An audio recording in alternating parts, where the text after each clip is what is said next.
Thanks for joining us for CBN NewsWatch. I'm Heather Sells. President Trump is calling for the death penalty for the man charged in the New York truck attack as police learn more about the suspect. Dale Hurd has the story. Investigators are trying to piece together the life of Sayfullo Saipov, the 29-year-old Uzbek immigrant accused of killing 8 people, but who hoped to kill many more. They know Saipov began planning the attack about a year ago, even renting a truck to rehearse it and following the steps laid out in an online ISIS magazine. He appears to have followed almost exactly to a T the instructions that ISIS has put out in its social media channels before, with instructions to their followers on how to carry out such an attack. And when police searched Saipov's cell phone, they found a veritable media library of ISIS atrocities. Thousands of ISIS-related images and about 90 videos depicting, among other things, ISIS fighters killing prisoners by running over them with a tank, beheading them, and shooting them in the face. Saipov told investigators he felt good about what he'd done.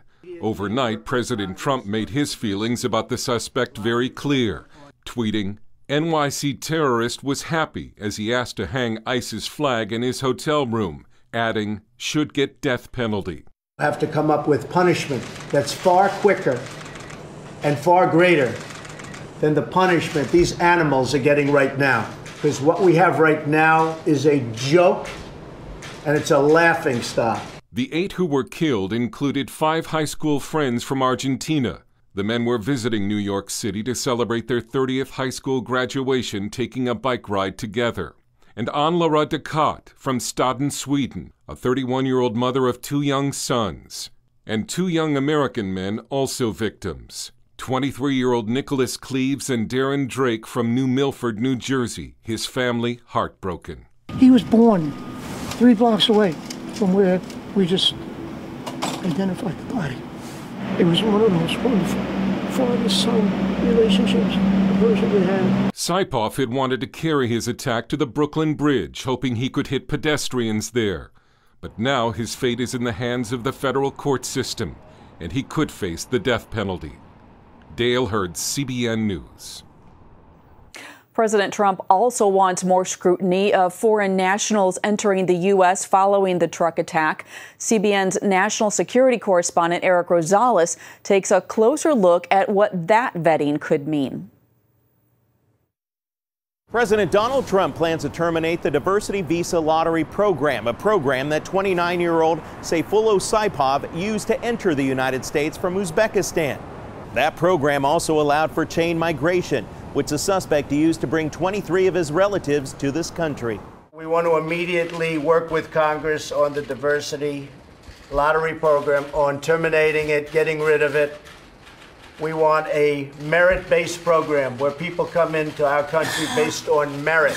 Lawmakers supporting that stance say the program is asking people to hurt us. It's just nuts to have any kind of visa program like this. There's not another country in the world that's this stupid about protecting itself. President Trump also supports sending Saipov to Guantanamo Bay Terrorist Detention Center as an enemy combatant, a sentiment several lawmakers agree needs to happen. You can't torture them, nor should you, but time can be used as an interrogation tool itself. So what I hope the Trump administration will do is break from the Obama administration's view that all terrorists are common criminals. Press Secretary Sarah Huckabee Sanders gave a hint of what the extreme vetting program may include. Enhancing the collection and review of biometric and biographical data, improving our intelligence streams, improved documentation requirements and verification, improving information sharing with partner nations and foreign law enforcement. So what does law enforcement like the FBI think? Agents I spoke with declined to go on camera, but did tell me that something has to be done to vet these ISIS supporters before they enter the country.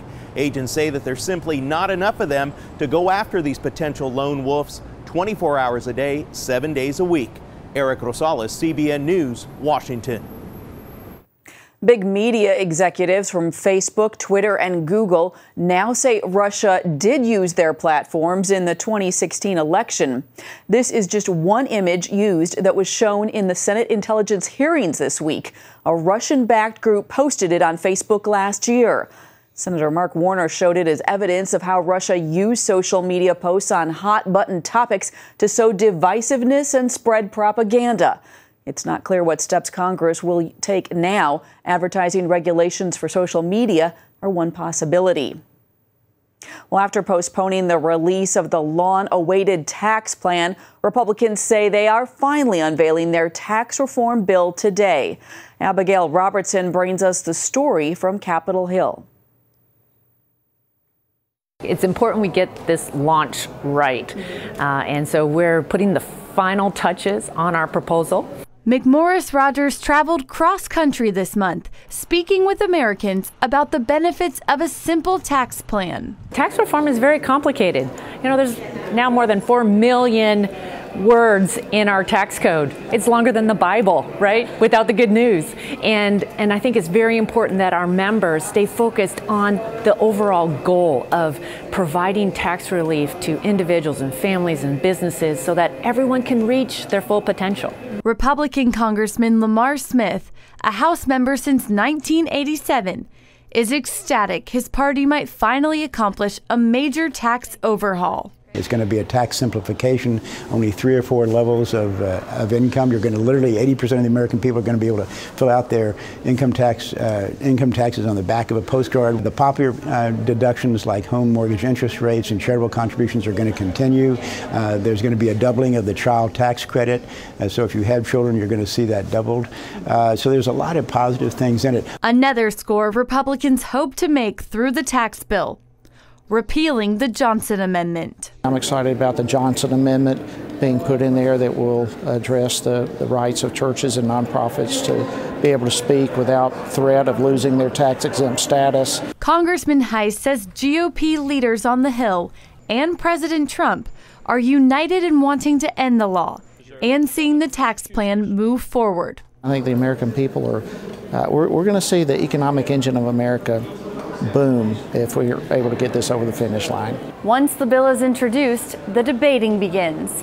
GOP leadership hopes to keep members focused on the big framework and not the details in order to pass the tax plan. Reporting from Capitol Hill, Abigail Robertson, CBN News. Well, we have more information on just what North Korea is doing to upgrade and accelerate its nuclear program.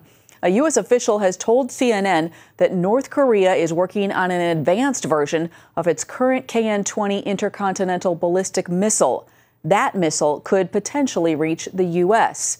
News of this comes just 6 months after the North launched its first intercontinental ballistic missile.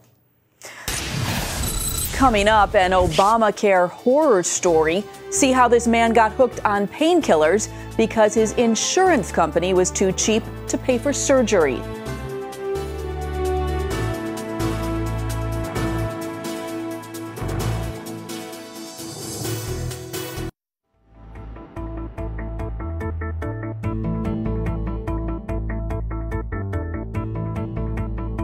Abortion defenders have long said that being aborted is just a clump of cells, but pro-life supporters say if a heartbeat can be detected, it is a life.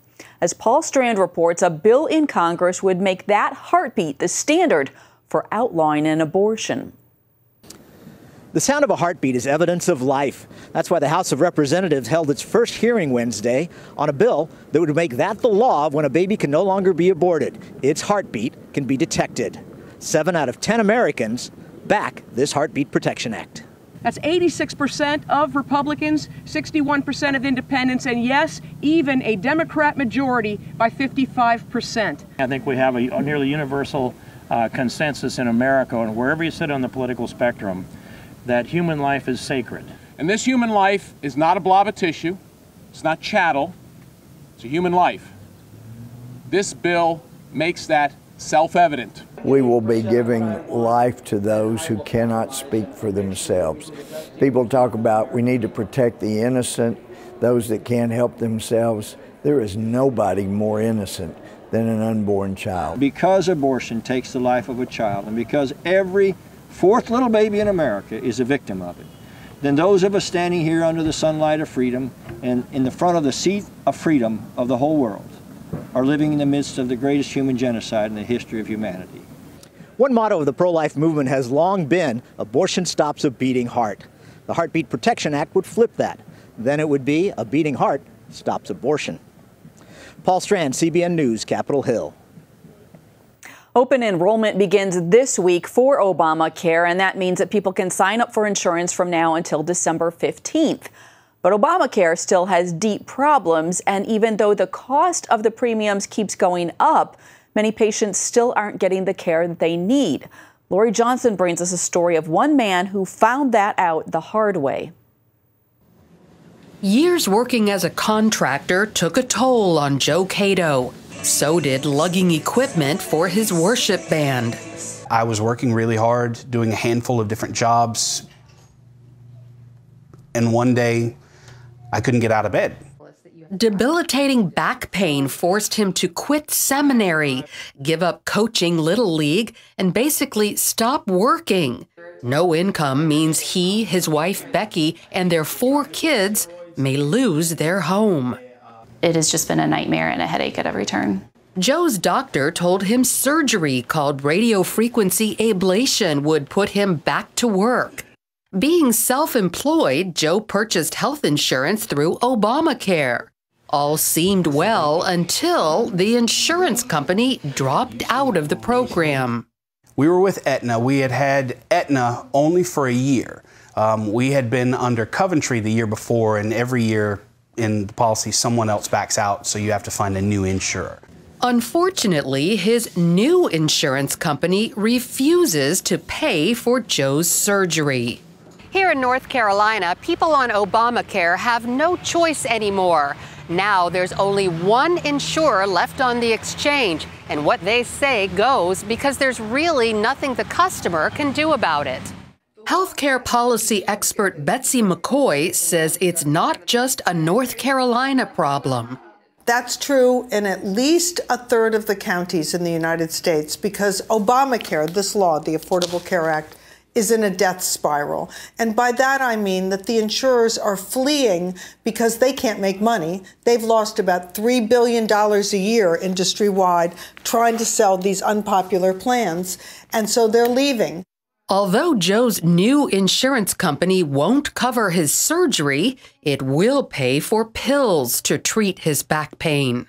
But the opioids, all of them that I've been on, I've developed habit-forming tendencies, or what we call addiction. You start to get attached to the drug and your body starts to crave it. Well, certainly that's not the right approach, especially in view of the opioid crisis in this country. We've already seen the results of that approach. Plus, Joe can't work under the influence of painkillers. Besides, I can't function. I can't drive. I can't go anywhere. That's why getting the surgery is so important. It would definitely be wonderful to be able to get back to normal life. Where he's not in pain all the time and medicated or in pain. I mean, those are the only 2 options right now, really. That means Joe and Becky must come up with the money for surgery. After he paid all those premiums, that's the outrage. In order to meet the $20,000 price tag, they've set up an online fundraising site. My best case scenario of what we're praying for is definitely for him at this point to have the ablation procedure, which from what we've been told is a very simple procedure. They just go in, it's outpatient surgery, they'll burn the nerves back, and ideally he could be back at work the next day. While lawmakers on both sides of the aisle agree cases like Joe's are far too common, there's deep division about where to go from here. I do believe that in the new year, the president will have the momentum after he passes his tax plan. He will have the momentum to get through a repeal and replace bill. Meanwhile, others believe the best route would be to improve Obamacare in certain areas rather than push for a complete overhaul. Either way, something needs to be done soon so more people don't end up like Joe, drug-dependent, disabled, or forced to go it alone. If there's only one, it's not really a marketplace. It might as well be Soviet Union in the 1980s, and you will buy Soviet Russia's bread and you will love it. Lori Johnson, CBN News. Up next, the World Series is over and we have a new champion. But one pitcher tells us where he finds his true identity. The Houston Astros have won the World Series in dramatic fashion for the first time in the team's history. The team came out swinging with a quick 5-run lead, and that's all it took. During the game, the Astros played wearing a Houston Strong patch on their jersey in honor of their fans still recovering from Hurricane Harvey 9 weeks ago. That was just a short time, and the people of Houston were united by tragedy then, but at least for a moment, they are now united in celebration as World Series champions. And despite the defeat, Dodgers pitcher Clayton Kershaw kept the Dodgers in the game. Once he came in, the Astros never scored another run. The superstar pitcher sat down with CBN's Tom Buring to talk about where he truly finds his identity. I love baseball. I have a huge passion to play the game. I was given a gift to throw a baseball. I didn't do anything to deserve that. I didn't do anything to earn that. I think I'm in the place where I should be right now. Right now, Clayton Kershaw's place is among the game's elite. The left-handed flamethrower draws frequent comparisons to another Dodger, Hall of Famer Sandy Koufax.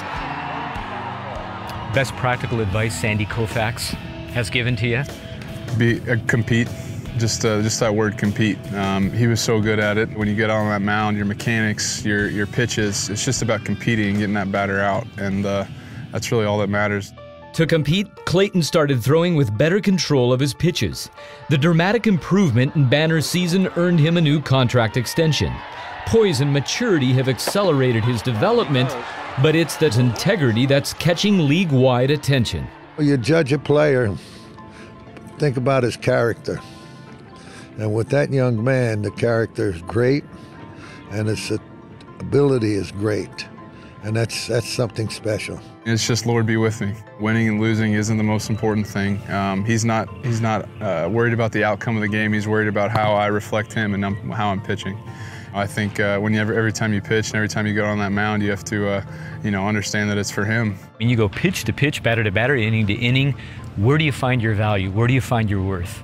Baseball is so performance-based, and it's what have you done for me lately? And that can get a lot of pressure. You can feel that, but if your life is given to God and to Jesus, there's really no pressure, because at the end of the day, your life's in His control, and you just kind of surrender to that.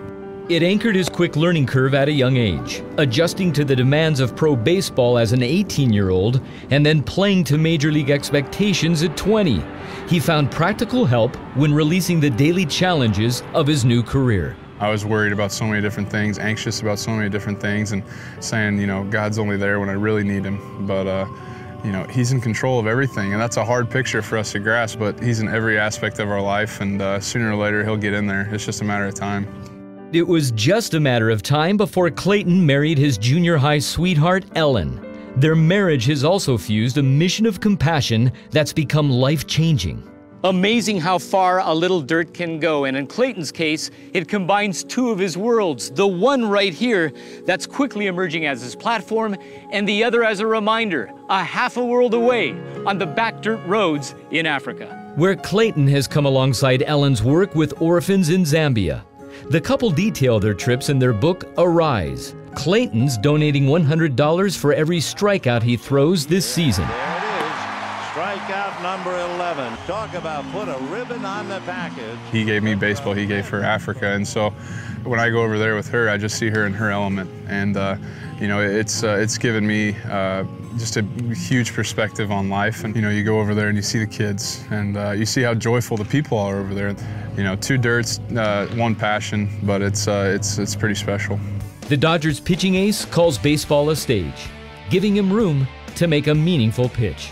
There's got to be more to going to your 9-to-5 job every day or coming to the baseball field every day. There's got to be more to it. There's got to be purpose. There's got to be a reason that we're here, and it's for the glory of God. And I think until you kind of grasp that and understand that this life is a gift and that the only reason we're here is because He wants us to be, and living out His faith, living out our faith in Him. Well, that is a great example of a husband and wife working together for the glory of Christ, and also a really neat story about Kershaw and how his identity is not wrapped up in his work. We'll be right back. Stay with us. Superbook is now appearing in schools all around the United Kingdom. CBN has just launched Superbook's online curriculum for schools across the region to use. Just in the month of September, 19 schools signed up to teach Superbook in the classroom. Schools in the UK are open to Superbook because every school is required to teach religious education. CBN Europe will continue to develop the curriculum and find more schools to sign on for this Christian education. And that's it for now on CBN NewsWatch. You can find more of our exclusive coverage of the issues that you care about most at cbnnews.com. And tell us what you think about the stories that you've seen here. You can do that by emailing newswatch@cbn.com or talk to us on Facebook, Twitter, and Instagram. We hope that you'll join us next time. Have a great day.